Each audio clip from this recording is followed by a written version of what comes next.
Nah, sekarang saya ingin ke Bang Heron. Bang Heron, sebetulnya kalau kita lihat soal hak angket ini, secara teknisnya bagaimana? Apakah bisa ini terus berlanjut hak angket atau mungkin Abang ada pandangan lain? Ya, pertama saya belum tahu ya arah dan tujuannya Bang Masinton ini mau kemana gitu, arahnya hak angket yang dimaksud. Karena kan biasanya harus dibuatkan proposalnya dulu, kemudian kontennya apa, tujuannya apa. Itu pertama. Yang kedua, kalau kemudian hak angket ini ditujukan ke Mahkamah Konstitusi, tidak diatur sebetulnya di dalam Undang-Undang MD3. Karena hak yang diatur sebagai hak DPR itu kan ada 3. Hak interpelasi, itu adalah hak DPR untuk meminta keterangan atas kebijakan yang berdampak luas dan strategis. Itu terhadap pemerintah gitu ya. Kemudian juga hak angket itu hak DPR untuk melakukan penyelidikan terhadap pelaksanaan suatu undang-undang atau kebijakan pemerintah yang berkaitan dengan hal penting, strategis, dan berdampak luas pada kehidupan bermasyarakat, berbangsa, dan bernegara yang diduga bertentangan dengan peraturan perundang-undangan. Kemudian ada hak menyatakan pendapat yang tentu ini menjadi hak tertinggi yang diberikan kepada DPR. Berarti yudikatif nggak bisa diganggu-gugat ya, Bang Herman Hairon ya? Banyak, gitu ya. Yudikatif nggak bisa diganggu-gugat, mau diajukan angket. Oke, tidak bisa diatur ya, Bang ya? Ya tidak diatur dalam hak DPR ini. Oke, Oleh baik. karenanya saya tidak bisa berkomentar banyak atau berkomentar terlalu jauh karena memang apa yang dimaksud oleh Bang Masinton, apakah kemudian hak angket ini ditujukan kepada siapa? Kalau ke Mahkamah Konstitusi ya memang tidak bisa karena ini hak DPR yang ditujukan kepada pemerintah. Oke, baik. Nah, sekarang saya ingin menuju ke Bang Masinton kembali. Jadi sebenarnya disasar oleh Bang Sinton dengan hak angket ini siapa? Apakah KPU? Tapi kan kalau MK ini nggak bisa. MK sudah punya MK, Bang. Atau mungkin ada pihak lain yang Bang Masinton sasar? Jadi begini, saya luruskan dulu. Penggunaan hak angket itu boleh dilakukan terhadap seluruh lembaga negara yang dia melaksanakan undang-undang, termasuk Mahkamah Agung, termasuk Mahkamah Konstitusi. Nah, tentu ada batasan karena lembaga kehakiman, ya, dia institusi yudikatif itu institusi yang independen. Maka kita tidak masuk ke ranah yudisial. Kita tidak masuk ke dalam kewenangan putusan tadi. Ya, jadi ya dalam aspek pelaksanaan undang-undang, seluruh lembaga negara dia adalah objek hak angket. Nah, terkait tadi tentang penyelidikan terhadap pelaksanaan perundang-undangan. Jadi itu contoh umpama sebelumnya ada hak angket terhadap Bank Indonesia. Bank Indonesia itu adalah lembaga independen. Lembaga negara independen. Nah, tapi yang menjadi objek penyelidikannya adalah tentang pelaksanaan undang-undang, tidak masuk ke ranah yang menjadi tugas spesifik yang secara independen harus dijaga gitu. Jadi seperti terhadap Mahkamah Konstitusi kita tentu tidak masuk ke ranah putusannya, ya. Nah, yang kita soalkan adalah nanti objeknya itu Mahkamah Konstitusi tentang pelaksanaan undang-undang tentang Mahkamah Konstitusi, undang-undang tentang kekuasaan kehakiman, nah dan lain-lain yang terkait dengan pelaksanaan tugas Mahkamah Konstitusi tersebut. Nah, jadi ya seperti ketika tahun 2017 lalu, ya, secara prosedural angket DPR RI terhadap KPK itu dibawa ke Mahkamah Konstitusi. Apakah itu memenuhi syarat prosedur? Nah, oleh Mahkamah Konstitusi dengan putusan PUU 36 tahun 2017 membolehkan bahwa hak angket itu bisa terhadap seluruh lembaga negara yang melaksanakan undang-undang. Nah, sama seperti ketika kepada KPK pada 2017 lalu, yang kita tidak boleh masuk adalah ke ranah ranah-ranah yudisialnya, seperti itu penyidikan, faktor penyelidikannya itu kita tidak masuk ke sana. Sebelum Ya. flashback terlalu jauh, kami ingin tahu bagian putusan mana yang dipersoalkan oleh Bang Masinton. Apa? Bagian putusan mana Bang konkretnya yang saat ini ingin diajukan hak angketnya? Putusan Hakim Konstitusi yang mana Bang? Begini, ya kita semua mendengar ya bagaimana Hakim Konstitusi ya yang ikut dalam sidang tersebut menyampaikan ya ada persoalan yang sangat serius, begitu loh dengan putusan tersebut. Kemudian ya Hakim Konstitusi lainnya menyatakan bahwa di MK sedang tidak baik-baik saja. Kemudian ya dari ahli hukum tata negara juga menyampaikan bahwa putusan tersebut cacat hukum, terus juga diduga ada unsur penyelundupan hukum.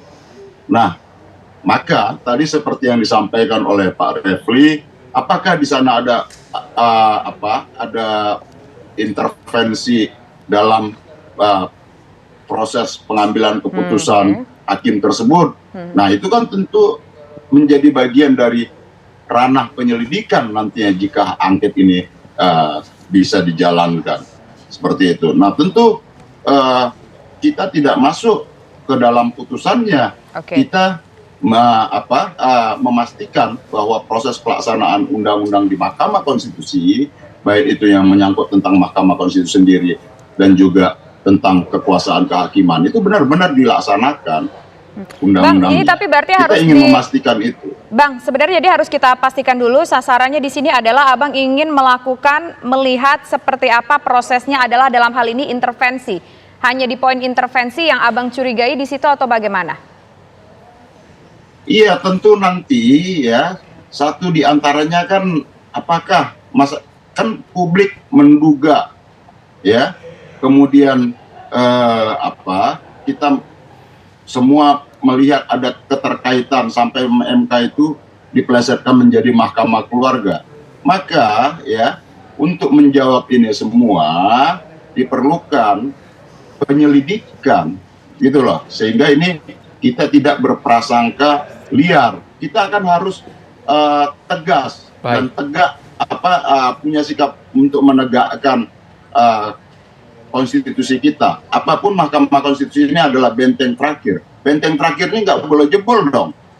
Begitu. Kalau ini jebol, betapa bahayanya. Kita bukan lagi negara yang berbasis sebagai negara hukum, tapi kita akan bergeser menjadi negara yang berdasar atas kekuasaan. Maka kita harus memastikan seluruh proses penyelenggaraan negara ini berlandas atas konstitusi dan perundang-undangan. Itulah negara ini hukum. beda versi antara Bang Masinton dan juga Bang Herman Hairon. Bang Refli Harun, bisa cerahkan kami seperti apa posisinya? Apakah memang tidak bisa Mas, mungkin sedikit angket kepada yudikatif? Singkat saja, Bang Herman Hairon sebelum ke Bang Refli Harun. Ya, saya kira mungkin yang dimaksud oleh Bang Masinton mungkin pembentukan pansus. Kalau untuk pembentukan pansus tentu dalam fungsi pengawasan DPR itu bisa dijalankan. Tetapi kalau konteksnya adalah untuk Mahkamah Konstitusi dengan menggunakan alat hak kedewanan dengan hak angket, saya kira ini kan ditujukan untuk pemerintah gitu. Dan ya nanti saja secara jelas seperti apa. Saya itu salah. Sebentar Bang Masinton, kita gantian dulu ke Bang Hairon dulu. Silakan dilanjutkan Bang Hairon. Ya karena jelas di sini kan hak angket adalah hak DPR untuk melakukan penyelidikan terhadap pelaksanaan suatu undang-undang, kebijakan pemerintah yang berkaitan dengan hal penting, strategis dan berdampak luas pada kehidupan berdampak kehidupan berbangsa dan bernegara yang diduga bertentangan dengan peraturan perundang-undangan. Jadi saya kira sebentar saya luruskan dulu saja. Saya menghargai Bang Masinton gitu. Selanjutnya Bang Refli. Undang-undang dan pokoknya saya kebijakan menghargai, tetapi sebagai bagian dari pengawal. Baik. Tahan dulu Bang Hairon dan Bang Masinton, kita ke Bang Refli dulu. Silakan Bang Refli. Ya, saya harus membacakan yang persis ya, jangan sampai keliru. Jadi hak angket sebagaimana dimaksud pada ayat 1 huruf B adalah hak DPR untuk melakukan penyelidikan terhadap pelaksanaan suatu undang-undang dan garis miring atau kebijakan pemerintah yang berkaitan dengan hal penting, strategis dan berdampak luas pada kehidupan bermasyarakat, berbangsa dan bernegara yang diduga bertentangan dengan peraturan perundang-undangan. Jadi itu bunyi teksnya. Tapi di lapangan memang ada dua tafsir, ada tafsir sempit, ada tafsir yang lebih luas. Tafsir sempitnya itu mengatakan bahwa itu hanya ditujukan pada kekuasaan eksekutif. Tetapi tafsir luasnya selain kekuasaan eksekutif bisa juga kekuasaan lainnya, termasuk kekuasaan yudikatif, independensi lembaga independen, sepanjang tidak masuk pada misalnya kalau Mahkamah Konstitusi itu penegakan hukumnya. Nah, praktiknya bagaimana? Praktiknya memang sudah terjadi. KPK sebagai lembaga independen itu diangket. Ya, jadi memang kalau kita praktik di lapangan memang sudah terjadi bahwa tidak hanya lembaga di bawah pohon eksekutif yang dilakukan angket, tetapi KPK sebagai lembaga independen itu pernah diangket. Waktu KPK sebelum perubahan undang-undang KPK ya. Karena itu kalau seandainya angket ini mau dilakukan, maka lakukan tentu bukan pada putusan MK itu sendiri, tapi pada governance. Jadi apakah MK melaksanakan undang-undang secara good governance dan clean government. Nah dari sana nanti akan kita lihat, tetapi tentu putusan angket ini tidak akan mengubah putusan yang sudah dibuat oleh Hakim Mahkamah Konstitusi. Dan tentu tidak juga bisa memberhentikan Hakim Konstitusi karena proses pemberhentian kan sudah dilakukan oleh Majelis Kehormatan. Tetapi bukan tidak mungkin nanti akan menemukan hal-hal yang luar biasa di mana ternyata good governance dan clean government itu tidak dipraktikkan secara baik di MK. Bahkan ada penyimpangan-penyimpangan dan penyimpangan itu bukan tidak mungkin mengarah kepada pihak-pihak lain yang terlibat termasuk misalnya Presiden Jokowi sekalipun. Jadi saya kira saya termasuk yang mendukung dibuat angket ini asal memang kita ingin tegakkan yang namanya good governance dan clean government begitu. Baik, terima kasih Bang Refli, Bang Masinton dan juga Bang Herman Hairon sudah bergabung di Kabar Petang.